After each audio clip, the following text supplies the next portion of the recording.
उदाहरण में 1 घंटे हम लोगों ने बहस की, एक उदाहरण मैं रखता हूं कि राजनीति चलती कैसे है। बिहार में जब चुनाव हुआ, भाजपा और नीतीश एक साथ थे, तो तेजस्वी ने कहा कि भाई हमको वोट दो, हम 10 लाख लोगों को नौकरी देंगे। उस पर तेजस्वी को वोट भी मिला और बिल्कुल यहाँ तक फाइट दी और बहुत अच्छे ढंग से।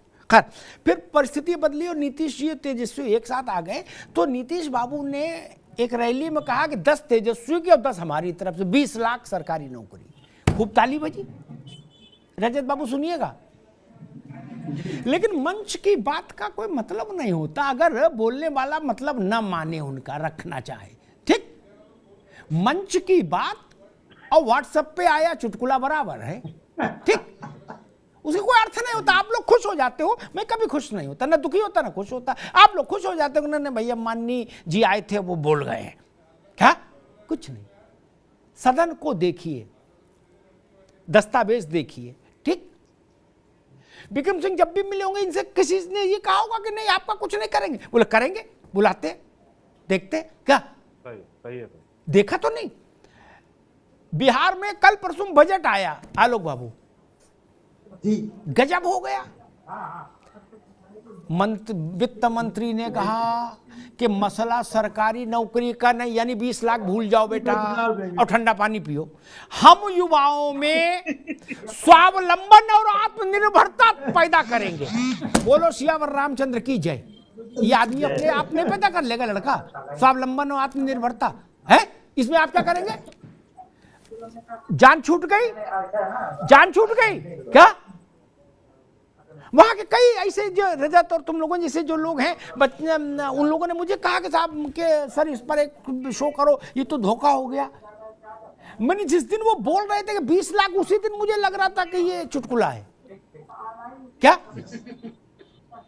आज क्या परिस्थिति पैदा कर दी आपने बिहार में? आपने कह दिया आत्मनिर्भर बनाएंगे, स्वावलंबी बनाएंगे लड़कों को, लड़कियों को, युवाओं को। ये हम खुद नहीं बन जाएंगे। मसला है रोटी का, आप बता रहे हो स्वावलंबी बने। आपने क्यों कहा 20 लाख नौकरी देंगे? आप चुनाव में गए थे तो बोलते आप हम स्वावलंबी बनाएंगे, हमको वोट दो। यस। तो पता लगता एक समस्या है। उत्तर प्रदेश में मुझे दिखता है कि एक तो करेला ऊपर से नीम चढ़ा। जो चीजें बिना झंझट के निपटाई जा सकती थी मानवीय दृष्टिकोण के साथ, उनका भी अधिकारियों ने बंटा ढार कर दिया। मैं कहता हूं मानदेय में अभी समय है, आपके जो भी कारण हो, मैं उस बहस में अब नहीं जाता, 1 घंटा बहस कर ली। यही कर दीजिए कि चाहे अनुदेशक हो चाहे शिक्षा मित्र हो, होम टाउन में ही स्टेशन रहेगा। क्या उसका कभी तबादला नहीं होगा? बहुत राहत मिल जाएगी। बलिया का आदमी बागपत में डाले हुए हो, क्यों? या तो 50,000 रुपया दीजिए, फिर बागपत नहीं बरेली भेजिए, कोई दिक्कत नहीं। या तो जाए नौकरी छोड़े। जब 9,000 दे रहे हो, 10,000 दे रहे हो, तो इस नियम बनाने में तो कोई दिक्कत नहीं। इसमें तो कहीं कोई कोर्ट भी बीच में नहीं आ रहा। कह दीजिए ये लोग रिटायरमेंट तक स्टेशन रहेंगे होम टाउन में। क्या समस्या है? मैंने एक सुझाव दिया था शिक्षा मित्रों को, अनुदेशकों को, इनको भी वो होना चाहिए, हेल्थ के जो अध्यापकों के लिए है वो छूट रहे। ठीक, सुझाव तो मान लिया अधिकारियों ने, क्या उसकी पॉलिसी बना दी। पॉलिसी आई जब मैंने देखा तो दीवार में सिर मारा अपना। फिर मैंने एक ट्वीट भी किया। कुल इनको मिल रहा है 1,10,000 शिक्षा मित्र को, मान लीजिए है 11 महीने में, और उसमें था आप, पत्नी, 2 बच्चे, माता पिता सब मिला के अगर आप पैकेज लेंगे तो 1,25,000 रुपया साल लगेगा। बताइए, 15,000 पड़ोसी से मांगे तब बीमा लें, फिर खाएं क्या साल भर? वैसे आत्मा परमात्मा से मिल जाएगा? नहीं, बीमा की जरूरत ही नहीं फिर तो। क्या ऐसा नहीं हो सकता था कि आप इनका मानदेय अभी नहीं बढ़ा सकते? इनसे यही कह देते, जब इतने लोग सरकारी कर्मचारी हैं ना बीमा में, कैशलेस में, क्या मान लीजिए ये भी 1,00,000 2 लाख जो भी लोग हैं, सब मिला के। अनुदेशक तो मेरे ख्याल 30-32 ही जा रहे हैं, ठीक है ना विक्रम जी, इतना ही ना। क्या सबको आप अगर ये सुविधा दे देते तो कौशल कुमार का चेहरा भी खिल जाता और विक्रम सिंह का चेहरा भी खुल जाता कि चलो ठीक है, कुछ तो राहत हुई है। अम्मा के आंख का ऑपरेशन कराना होगा तो चिंता नहीं अब, बाबूजी का घुटना बदलवाना है तो चिंता नहीं। ये तो हो सकता था ना, इसमें क्या समस्या थी? ये छोटे काम ह्यूमन टच देते, एक इमोशनल टच आता, लगता कि ये हमारे घर के लड़के हैं, हमारे घर की बेटियां हैं, ये उत्तर प्रदेश की मिट्टी की संतानें हैं। क्या समस्या थी? कौन सा जजमेंट इसके आड़े आ रहा था? कोई नहीं। एक दिन में 5 मिनट का काम है, इसके लिए विधानसभा की भी जरूरत नहीं। एग्जीक्यूटिव ऑर्डर से, आलोक जी आप तो जानते हो, एग्जीक्यूटिव ऑर्डर से 4 लाइन कंप्यूटर पर टाइप करनी है, चिड़िया बनानी है किसी ज्वाइंट सेक्रेटरी को, और काम शुरू। क्या दिक्कत है? आप गाजर लटका के रखना चाहते हैं क्या? और बिना पेट भरे तो कोई नीके नहीं रह सकता ना, ठीक से नहीं रह सकता ना। पहली जरूरत है परिवार के पास न्यूनतम सुविधाएं होनी चाहिए जीवन यापन के लिए। छोड़िए कोर्ट ने क्या कहा, क्या हम इतना भी नहीं कर सकते कि हमारे परिवार के लोग, बच्चे, ये साथी, भाई, इनके परिवार को, इनके परिजनों को न्यूनतम सुविधाओं वाला जीवन स्तर भी नहीं दे सकते हम? क्या हम इतने विपन्न हैं देश और राज्य हमारा? एक बड़ा प्रश्न। और दूसरी बात, जो बात रजत ने कही, मैं उससे बहुत सहमत नहीं। ये कई वैसी बात है कि कोई ये कहे कि भाई साहब देखो स्टेशन में टिकट खिड़की बंद ना कराओ, क्या गाड़ी तो नहीं आएगी यहां 15 दिन, लेकिन टिकट बिकने दो। बोले क्यों? बोले 4 लोग बैठे हैं टिकट बांटने वाले, वो लोग बेरोजगार हो जाएंगे। बेरोजगार हो जाने दीजिए उनको। 4 लोग 40,000 लोग स्टेशन के अंदर कर दिए, उनका क्या करे? ये क्या बात? नहीं, मैं उससे सहमत नहीं। तत्काल प्रभाव से बंद कराइए ये सब, तत्काल प्रभाव से बंद कराइए स्कूल। ये नहीं चल सकता। होल्ड कर दीजिए परीक्षा परीक्षा सब, टीईटी की, सुपर टीईटी, कौन कौन टीईटी है, international TET, national TET, state सब बंद करिए। क्यों? जब देना नहीं है, नहीं, अनुपात परम समानुपात हो गया है, तो काय को चला रहे हो? इसलिए मैं कहूंगा, मैं इससे बात से सहमत नहीं भाई आप लोगों की ना।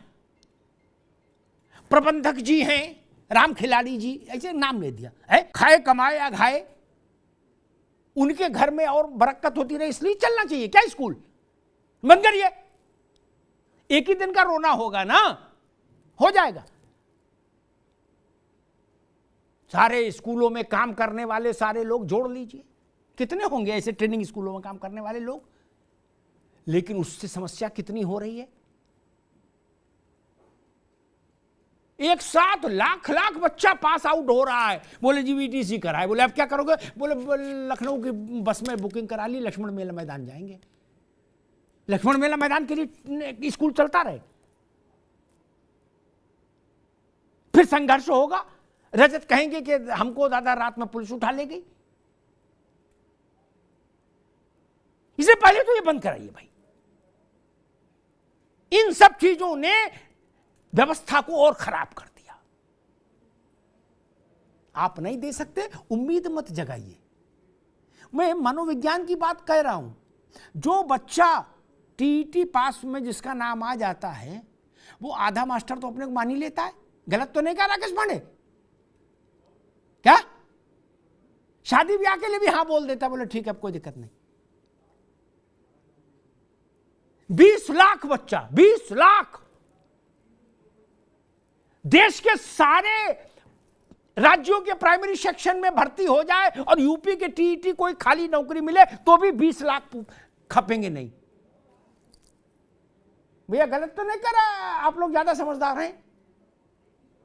रजत बाबू गलत तो नहीं बोला?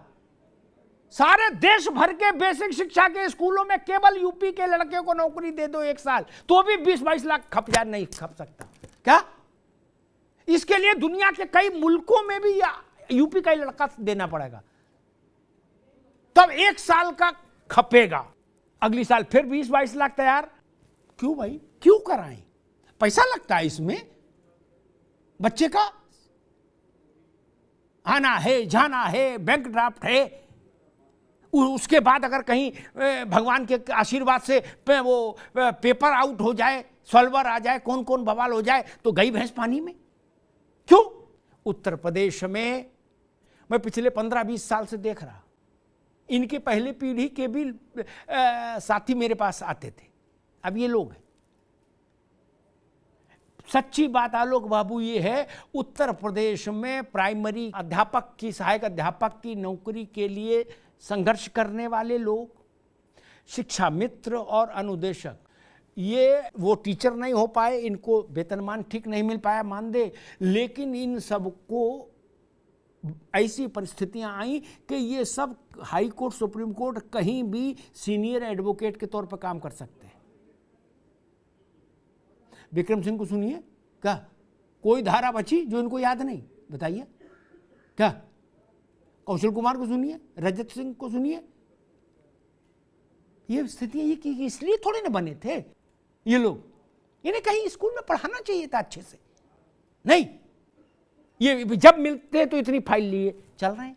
मैं तो जब भी देखता हूं यही देखता हूं कि फलाने वकील साहब से मीटिंग हो गई, फलाने, और वो वही सब लोग चंदा करो और हरीश साल्वे को देना है। घर बेच के टीटी करो, बीएड करो, फिर घर बेच के मुकदमा लड़ो, यही ना।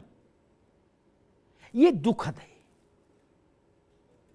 ये पीड़ाजनक है, ये अपमानजनक है। तीनों चीजें हैं इसमें। मैं 3 बातें कहूंगा अंत में। अनुपात समानुपात आप मालिक हैं, आप जैसा चाहें करें, ठीक, चाहे जिसको अनुपात माने, चाहे जिसको समानुपात। लेकिन अगर आपको लगता है कि अध्यापक बहुत हो गए तो ये भर्ती केंद्र बंद करिए, तत्काल प्रभाव से बंद करिए, रूथलेसली, निर्ममता पूर्वक बंद करिए। ये दुकानें कतई शटर डाउन करिए इनमें। एक दूसरा, शिक्षा मित्र और अनुदेशक, उनको उतना मानदेय मिलना चाहिए जितने में उनका परिवार सम्मान पूर्वक रह सके। अध्यापक की एक गरिमा होती है, उस गरिमा के साथ छेड़छाड़ नहीं होनी चाहिए। अध्यापक का एक पद विशिष्ट है, उसको और सरकारी नौकरियों के समतुल्य नहीं रखा जा सकता। उसमें गुरुत्व है, बाकी में किसी में गुरुत्व नहीं। नौकरी सिपाही की भी अच्छी है, और सिपाही की छोड़ो, पटवारी लेखपाल की मिल जाए तो समझ लो जीवन बन गया। उसमें तो 5 उंगली घी में और सर कढ़ाई में। लेकिन फिर भी मैं कहूंगा जो सम्मान, जो गुरुत्व अध्यापक के लिए है, वो बाकी के लिए नहीं। वो लोग जीवन जी पाए, अपने परिवार के से आंख मिलाकर बात कर पाए, उनको बच्चों के सामने टूटना नहीं पड़े भावनात्मक रूप से, कि बच्चों की छोटी छोटी इच्छाएं वो पूरी नहीं कर सकते। ये दुखद है, ये कारुणिक है, ये लोकतांत्रिक समाज के लिए धब्बा है। मानदेय देने से कौन भाई का लाल रोक सकता है? आज और अभी दिया जा सकता है। दूसरी बात, मानदेय होना चाहिए। और तीसरी बात मैं कहूंगा जो एसओएस हो, तत्काल प्रभाव से हो, कि अनुदेशक और शिक्षा मित्र, स्त्री पुरुष का भी मैं भेद नहीं कर रहा, जो बात विक्रम सिंह कह रहे ना, सबको ये राजाज्ञा जारी हो कि ये जब तक नौकरी में रहेंगे अपने होम टाउन में ही रहेंगे। कम से कम वो संकट तो टल सकता है। कौन सो संकट मोर गरीब को जो तुम सो नहीं जाता है टारो, तुलसी बाबा लिख गए। कौन सा संकट मोर गरीब को जो तुम सो नहीं जाता है टारो? कोई महल मांग रहे हैं? नहीं। एमएलसी की टिकट मांग रहे हैं? नहीं। राज्यसभा चाहते हैं बच्चे? नहीं। जीवन जीने का, सम्मानजनक जीवन जीने का अधिकार मिलना चाहिए। और जो लोग खुद इस ट्रॉमा से गुजर रहे हों, उनको झूठे सपने नहीं दिखाए जाने चाहिए। मैं मानता हूं झूठा सपना इस धरती पर सबसे बड़ा पाप है। झूठा सपना मत दिखाइए, जो कर सकते हैं वही बताइए। मंच पर बोलना सरल होता है, मैंने नीतीश जी का उदाहरण दिया, अब उनने कह दिया आत्मनिर्भर बनाएंगे सब। 20 लाख लड़का कितना खुश हो गया था कि अब 20 लाख को तो नौकरी मिली, 20 लाख परिवारों में तो उजाला हुआ। उनने कहा नहीं, मेरे कहने का मतलब यह था कि स्वावलंबी बना देंगे आपको, उसके बाद आप मूंगफली बेचो और चाहे अंडे बेचो, आपकी मर्जी। यही चरित्र है सियासत का। सियासत की आंख भी नम होनी चाहिए, क्योंकि हम सब, ये सब लोग मिलके राजनेता, व्यक्ति को नेता बनाते हैं और नेता सत्ता बनाता है। Be the people of India, हम भारत के लोग। वैसे मैं कहूं be the people of Uttar Pradesh, हम उत्तर प्रदेश के लोग। इनको सम्मानजनक जीवन जीने का अधिकार मिलना चाहिए। और लोकतंत्र है तो उसकी शुचिता इस बात की डिमांड करती है कि शासन को ये भी बताना चाहिए, जो सवाल नौजवान के दिमाग में है, ये जो सवाल हमने इस शो में उठाए, जो लोग रिटायर हुए अध्यापक, उनके पदों पर भर्ती का क्या कैसे हो, वो समतुल्य कैसे रहे, फिर समानुपात क्या रिटायर होना बंद हो गए 19 से आज तक? शिक्षा मित्रों के जो पद थे, जो उनके सुप्रीम कोर्ट के फैसले के चलते खाली हुए थे, सहायक अध्यापक की, उनकी भर्ती और नई भर्ती में अंतर है कि नहीं? क्या सच है कि 19 से कोई भर्ती नहीं आई? ऐसे बहुत सारे सवाल हैं जिन पर एक श्वेत पत्र जारी होना चाहिए। और जो बात आलोक जी कह रहे थे, ऐसे स्कूलों का क्या करें जहां एक ही मास्टर है, एकल विद्यालय, उनकी जिम्मेदारी कौन लेगा? ये भी बताना चाहिए ना। अगर सब जग समानुपात में आ गया है तो फिर किसी विद्यालय में एक अध्यापक क्यों है? और अगर एक ही अध्यापक है और 2 ही बच्चे, तो स्कूल ही बंद कर दो, फिर चला क्यों रहे हो? आलोक जी उदाहरण दे रहे थे, फर्रुखाबाद में मेरा शहर जिला है, 100 विद्यालय उन्होंने बताया इसे। ये अच्छी बात नहीं। उत्तर प्रदेश के गरीब परिवारों के बच्चे वहां से पढ़कर निकलते हैं। हमारी जिम्मेदारी है उनके प्रति। आंख को नम रखें तो ब्यूरोक्रेसी अच्छी लगती है जिसकी आंख नम रहे, और राजनीति भी वही अच्छी लगती है जिसकी आंख नम रहे। धन्यवाद।